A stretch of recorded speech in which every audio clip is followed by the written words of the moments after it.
Welcome to NinjaCast, a photography podcast powered by Studio Ninja, the world's highest-rated business management app, built specifically for photographers. Listen and learn as the most successful photographers on the planet share their knowledge to help you transform every element of your photography business. Here's your host, Sally Shaw. Hi guys, welcome to NinjaCast. Today I'm joined by the lovely Rebecca Colefax. Now Rebecca's going to be covering all sorts from marketing techniques to how to really get your clients to relax in front of the camera. So let's get started. Hi Rebecca, how are you? Hi, I'm well. How are you? I'm really well. Thank you so much for joining us. I'm really excited for this one. Well, look, I'm really excited too. I just want to thank you and the Studio Ninja crew for having me. It's such an honor. I've been watching all the podcasts kind of all day today and, over the last few weeks and stuff. And there's so many amazing talent out there. And it's really great that you guys are bringing them all to the forefront so that, people can see them and really relate to them and use some of their learnings within their own businesses and stuff. So it's really exciting. Thank you. No, it's a pleasure, definitely. That's certainly what we're here to do. Everybody's got so many different skills and everyone in the industry is so open to sharing them with others and, helping others learn. So it's great that that's kind of settling with people and they're seeing that there's, we're going to everyone far and wide. So that's great. Yeah. And I love that it's in everybody's lounge rooms and in people's kitchens and things, that's really cool. It's real and raw, that's for sure. Yeah. So Rebecca, welcome to my home. For our listeners that may not have heard of you, Rebecca, can you give us a little bit of a lowdown on you, your business, your journey so far? Wow. Journey so far. Where do I start? God, it's a bit of a long one, and I hope I don't sidetrack too much. But basically, I started photographing back in the 1980s. Did I just say that? Oh, showing my age. But I've always had a love for photography, and I started off learning not with digital, but with real cameras, so to speak, and learning a lot of my craft in the darkroom. And I had a real love for black and white imagery because couldn't really afford to do color back in those days. So, I really love photography. I love light. And I love the creative side of photography. I did a 2-year course in photography and darkroom applications.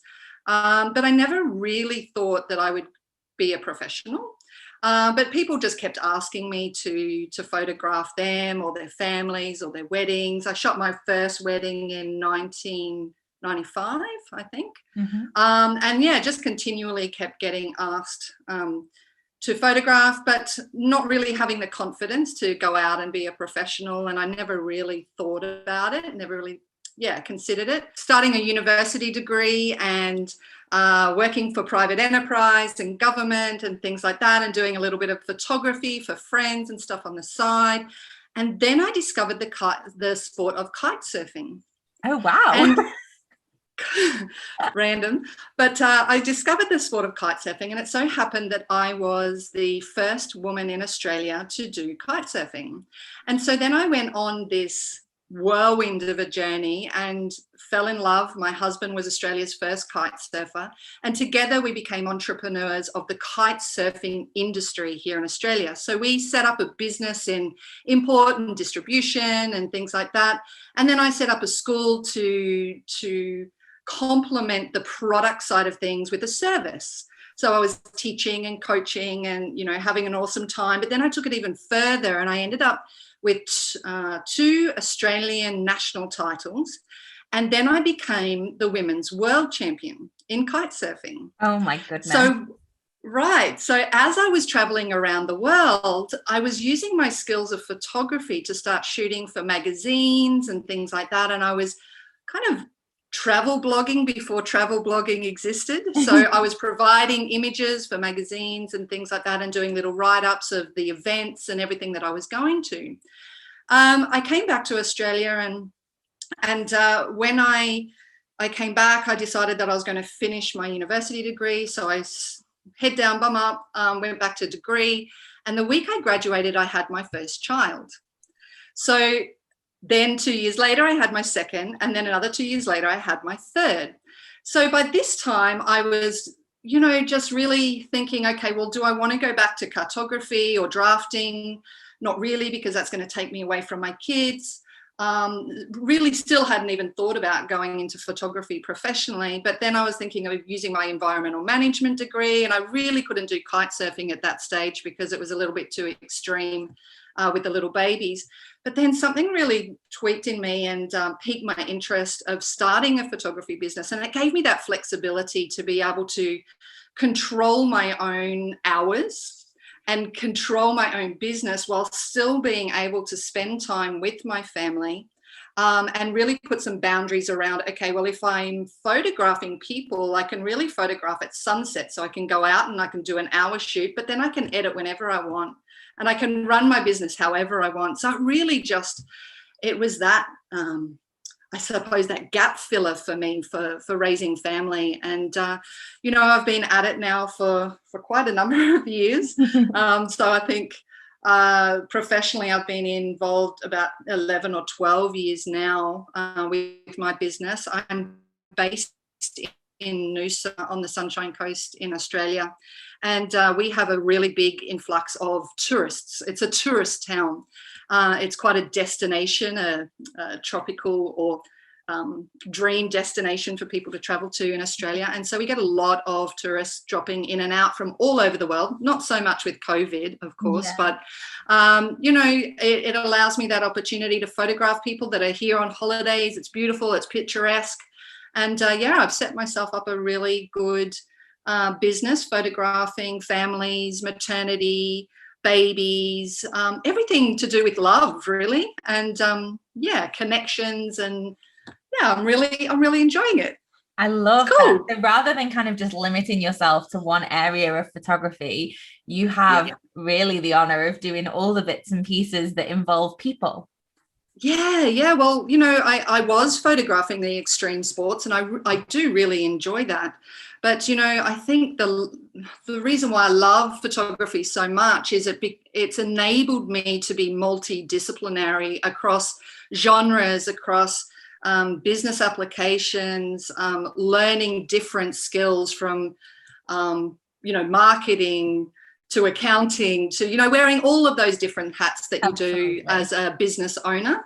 But in doing that has given me so much confidence, not only as the photographer, but as a woman and a person in business. So, yeah. Amazing. And what's your favorite part of being a photographer? What still makes you do this 11, 12 years on?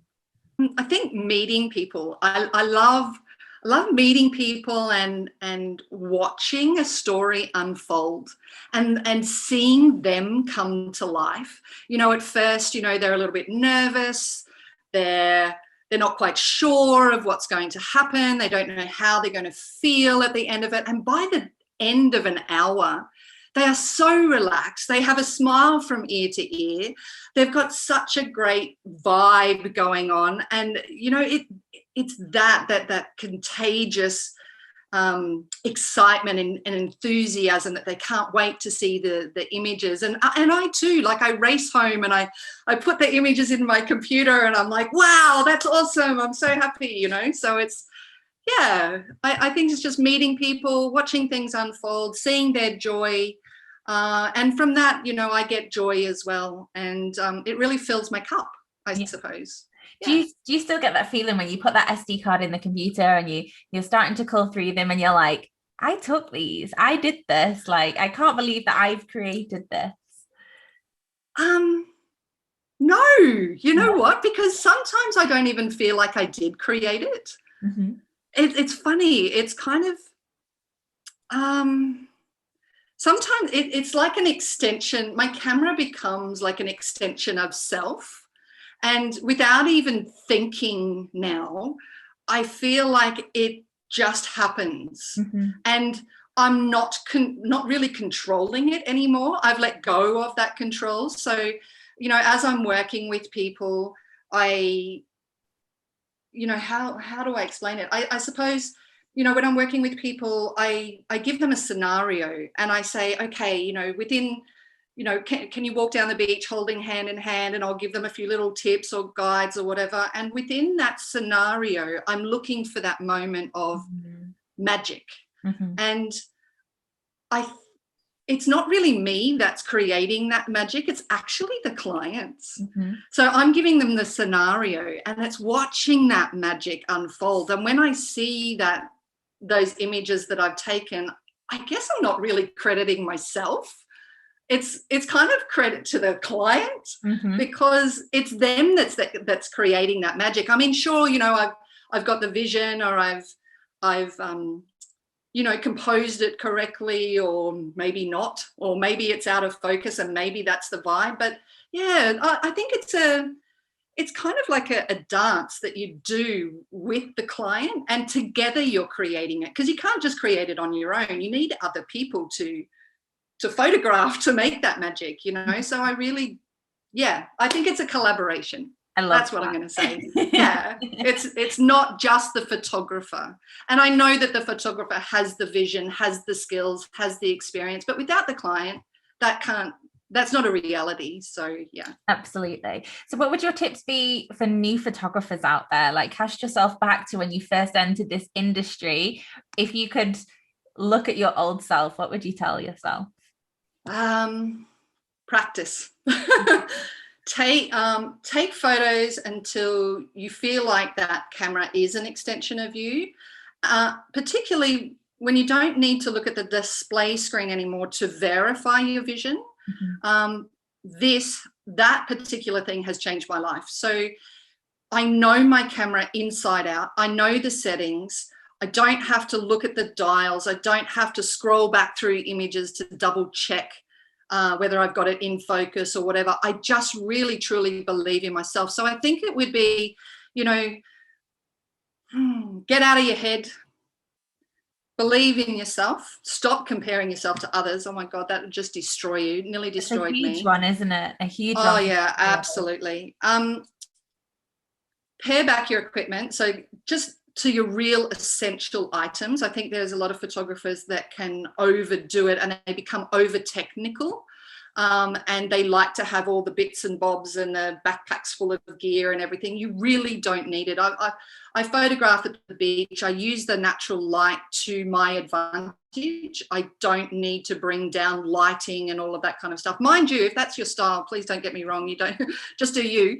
But for me, it was really just paring back my equipment and being confident with that equipment.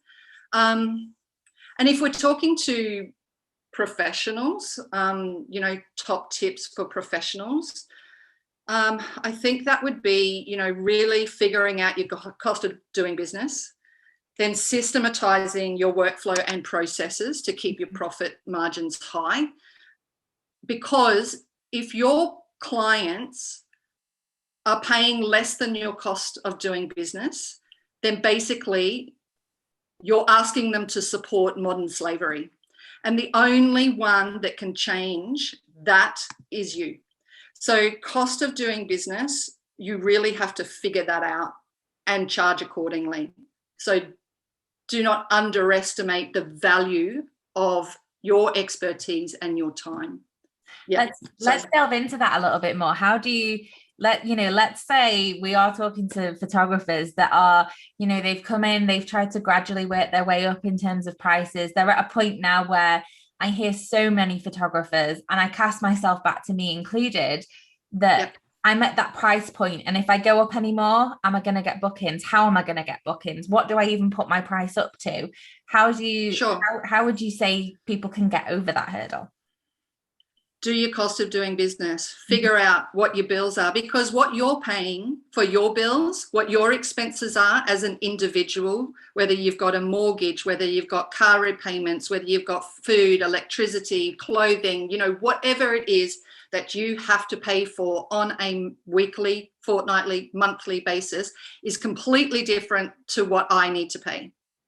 So comparing yourself, comparisonitis, I basically call it. Comparisonitis is it will kill you and crush your soul. So if you go and figure out, what other photographers are charging and, trying to figure out what the industry standard is, there is no industry standard. It is up to you to figure that out. Mm-hmm. So you need to figure out how many shoots you can physically do within the week, and then what you need to make to ensure you can pay your bills and hopefully profit from it. So, and then how many weeks of the year can you actually work? So your cost of doing business is the fundamental truth to success, really, and Studio Ninja. But we'll get into that later. But, if you don't know what your bills and expenses are, you're just pulling figures out of the air and you're not going to get anywhere. So, believing in yourself and knowing that is your truth and that is what you have to pay. So you have to set your price at a certain point. And once you really understand that, you have no fear of charging that because you have to get that much to pay your bills. So, yeah, knowing your worth, time and its value. Yeah, definitely. Love that. So once a photographer has, they've established their price point in the market, they've assessed what their minimum needs to be, and run through all of that, we then kind of move on to marketing. How do we actually get our work out there in front of our ideal clients, the people that we want to be working with? What do you find works best for you? That is a really interesting question. My strength is not marketing. I have to be honest. Google loves me. I'm not really sure why. No, actually I do. So I love SEO. My website and my SEO work great for me. Mm-hmm. And so I've maintained on an organic top ranking position for a long time. I blog every Monday. Everything goes out, scheduled posts. I have been very, very consistent over the last 12 years with my blogging, and Google like that because they see that I'm active, I'm current, I'm always creating content. When it comes to social media marketing, Mark Rosetto is probably the best person for that. But I'm not a big fan of social media. I don't know if it's my age or I just feel that it doesn't really serve me very well. I'm under no disillusionment that it works, and it can work really, really well if you know how to do it. But basically, I look at my social media marketing as just a way of showcasing my work. And if I do that consistently, Google tap into that as well, Facebook tap into that, Instagram, it's all connected. They can see that I'm active, I'm current, and I'm still getting bookings, I'm still getting inquiries, even though I'm not a huge social media engager. Yes, so to speak. Absolutely. So I think no matter what you do in terms of marketing is to keep showing up and keep doing that. So choose one thing that you really love and keep doing it. It's no use doing a marketing route if you don't enjoy it, because it's just going to bog you down and you're going to hate doing it. So just choose something that you really love and nail it. Do it. Yeah. Don't be afraid. I think that there's so many people out there that think that they need to do all of the marketing, all of the things, all of the platforms. And I think that's often why it feels so overwhelming, doesn't it? It's like, well, I've got Instagram and I've got Twitter and I've got Facebook and I've got SEO and I've got word of mouth and, and I've got physical advertising, magazines, and there's just so many options. That it's just finding what works for you. And, as you say, that's your SEO and your website is what's great for you. That doesn't mean that social media has to be up there too. And if I can add, Studio Ninja is the best for this because they have this little pie graph that you can visually see where all your leads are coming from. And I think about 70% of mine is coming from Google, and I can see that through the Studio Ninja platform, which is fantastic, amazing. And, then I've got another, 20% that's all coming from referrals. So, a big part of my marketing is word of mouth and offering clients incentives to come back to me time and time again. So, that's lovely. So in terms of your work then, Rebecca, I mean, I've obviously we've known each other for a couple of years now since I've been working with Studio Ninja. I've become really familiar with your work. We follow you on all the social media platforms, so we get to see your work popping up all the time, which is lovely. You have a real art of capturing natural, really candid moments, genuinely like there wasn't a photographer there. How do you do that? What's your secret? Interactions with the people, I think, and just making them feel comfortable from the word go. You know, when my clients, from the moment of interaction, I think is really important. So the first email out, the information that you provide, you know, you develop a rapport without even sometimes speaking to them. Just through the information on your website, on social media, they kind of get an idea of who you are and what you're about. And then just before the shoot, I do this sneaky little thing. I'll actually go into my Studio Ninja app on my phone and I'll look at my client's questionnaire, and I always ask them exactly whom I'm photographing. And so they give me all their names and their ages, so that when I turn up to the shoot moments later, I've memorized everyone's names.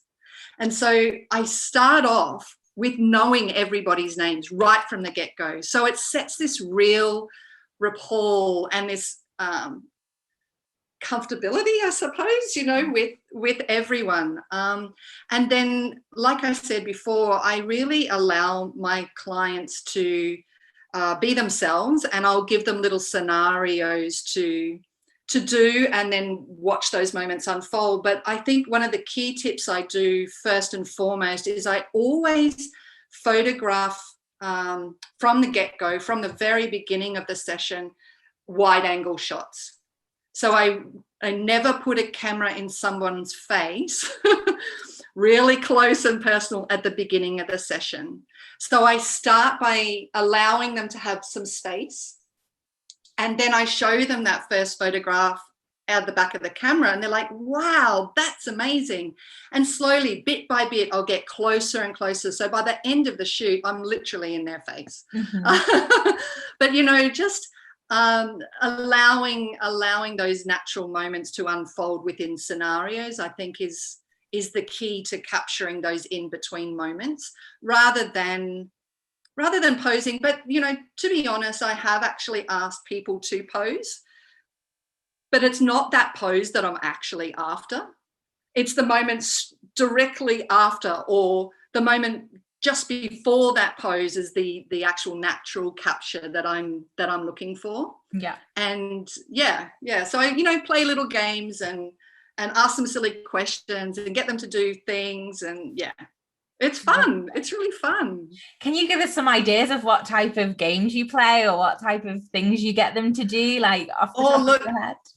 Yeah, look, one of my favorite ones is couples of all ages. And, you know, everybody wants a bit of a profile shot of them looking natural, you know, close up and personal. And that's very hard to get when you've only known someone for half an hour and you're right in their face with a 35mm lens. And, you know, one of my favorite things to do is to get the guy to whisper into the woman's ear her favorite dessert in his sexiest voice. And the reactions are just hilarious. Like, he has to whisper it because I don't want to know. I don't want to know what it is.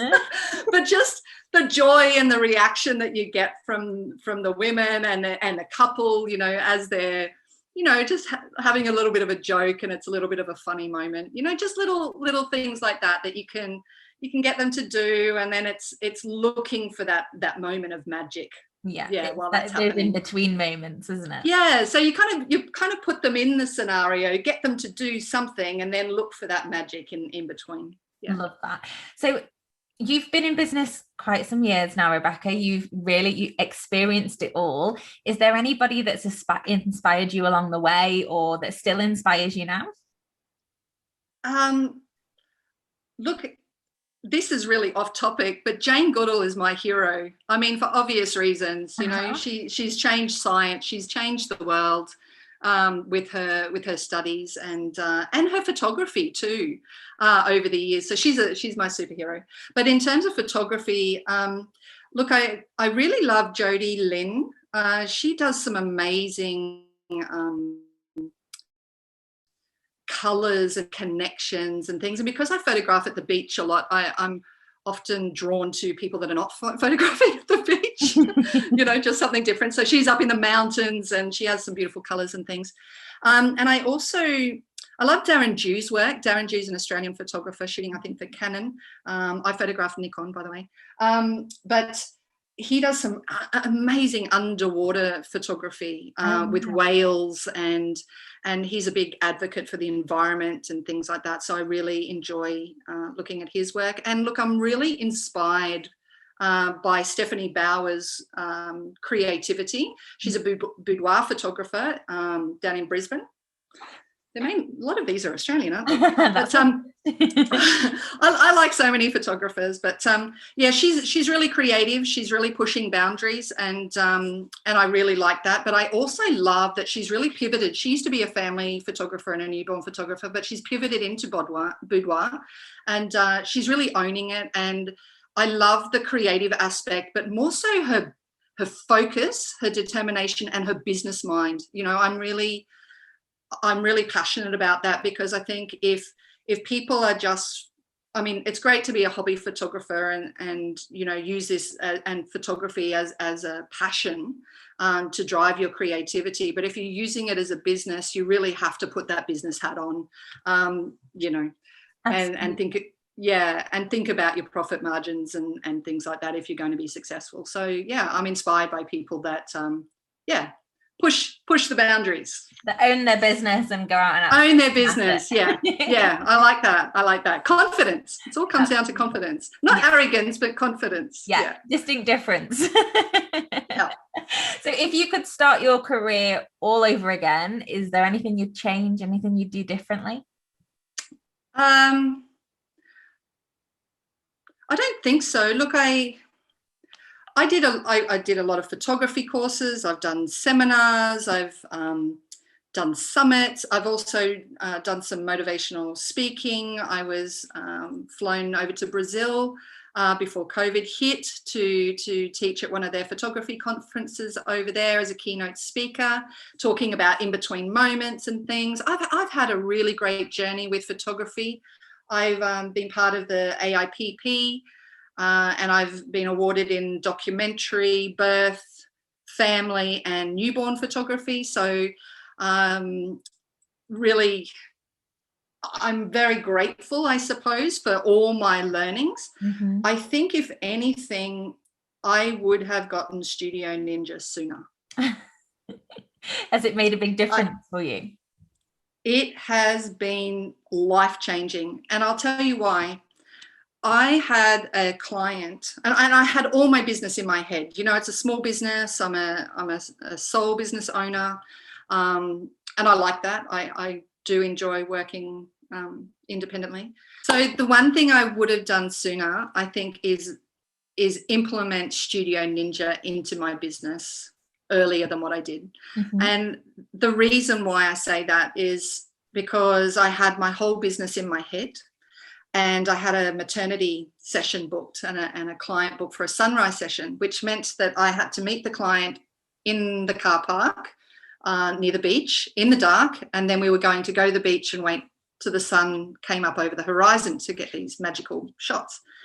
And I went to bed, not even thinking about a shoot in the morning. And I got a call. It was still dark outside, saying, "Where are you?" I was still in bed, had nothing prepared. It was slightly raining, had completely let my client down. And I have never been so devastated. For my client, for myself, I was embarrassed. And I had been researching CRMs for years. I've researched many of them and I've trialed many systems over a number of years. And Studio Ninja was just so simple and so easy to use that it was that moment that said, right, I need to get all of this out of my brain, which was very fuzzy after having 3 children, let me tell you. And then get it into a system where I'm notified, I know what's happening, my workflows are the same every single time. I can tick off to make sure I know where exactly I'm at, and I have never missed a beat since. So it took me a long time to actually say that I needed this, because I didn't know I needed it until that moment. And I think I got so busy wrapped up in photography equipment, props for newborn shoots, doing seminars, doing courses, all of that kind of thing. Really, if I had my time again, I would probably just focus on using my camera and get Studio Ninja dialed, because honestly, those 2 things are the only things that you really, really need. Possibly YouTube as well, but we've all been there for sure, where something slipped our mind, or we've got that much going on in our brains that you think about something 1 minute, and at the few hours later when you're supposed to be thinking about it, it just doesn't come into your brain, does it? So absolutely, I think so many photographers out there will relate. And even now I see on Facebook groups and things, it's a worry that people have, like when we're starting to go back into wedding season now and things are all starting to open up after COVID and weddings are allowed again. It's that worry of, oh my God, I'm going to have a wedding on the weekend and I've not done that in 18 months. And what if I forget, or what if I oversleep and then all of a sudden we're up all night? Just in case. Just in case. It's like you get before a flight or something at 6 o'clock in the morning. You just don't sleep the night before. Yeah. But I think, Studio Ninja, and to go back to your question, what would I have done differently, is just I would have implemented systems and CRM systems sooner than what I did. And even I talk to photographers now and they're like, oh, I'm not big enough for Studio Ninja, or I'm not big enough for a CRM. I feel like shaking them and going, you are, this will change your life. I swear. But it feels really good. I can close my computer. I know where I'm at. I don't second guess anything anymore. My clients are followed up. I've never had to chase anybody for any invoices or anything anymore. It's a really seamless experience for the clients. And I do actually ask all my clients in some feedback right at the end of their whole experience. I ask them, about their whole experience from the beginning right through to the end. And they love how it's so seamless and that everything is available 24/7 for them to look at their booking, to see what it involves, when the shoot is, what location it's going to be at. They love that. It's really great. Yeah. That's amazing. And if you could add one final piece of advice, something that perhaps made a big difference to your business life or personal life, what would that be?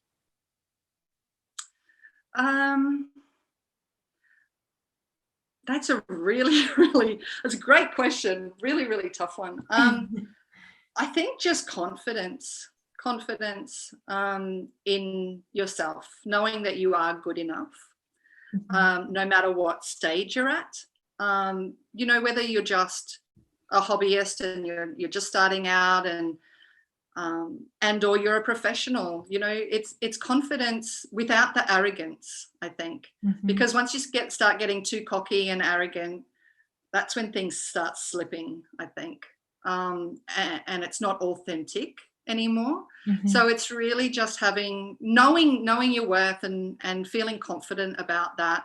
Then that extends through to the community. It extends through your marketing. It extends through to your clients, and it creates raving fans. When you are confident and you know your worth and you stand by it. Lovely. If our listeners would like to get in touch with you, Rebecca, hear more about you, follow you, how can they do that? Yeah, you can find me on Google, so RebeccaColefax.com. I'm on Instagram, Facebook, Twitter, and a bunch of other things. All the places. All the places. Just DM me, email me, send me a message. We'd love to hear from you. But look, just most importantly, I just want to say thank you so much to Studio Ninja. You guys have been amazing, and I have never met a team like you. It's incredible the work that you do. You are consistently improving. Every time, you know, somebody reaches out or has a question, it's answered straight away. You're very proactive, and most importantly, super, super friendly. And, you know, it really makes a difference. It makes a difference to photographers that use your CRM systems and the community at large. So yeah, thank you for your contributions, amazing contributions to photography. Oh, Rebecca, bless you. That's so kind of you. I know that the team will absolutely love hearing all that feedback. So thank you so much. Cool. Thank you again for joining us. I've loved chatting with you and catching up today. Hopefully when the world settles down, we can catch up in person maybe. Yes, come to Australia. I'd love to. So thank you again, and hopefully we'll catch each other soon.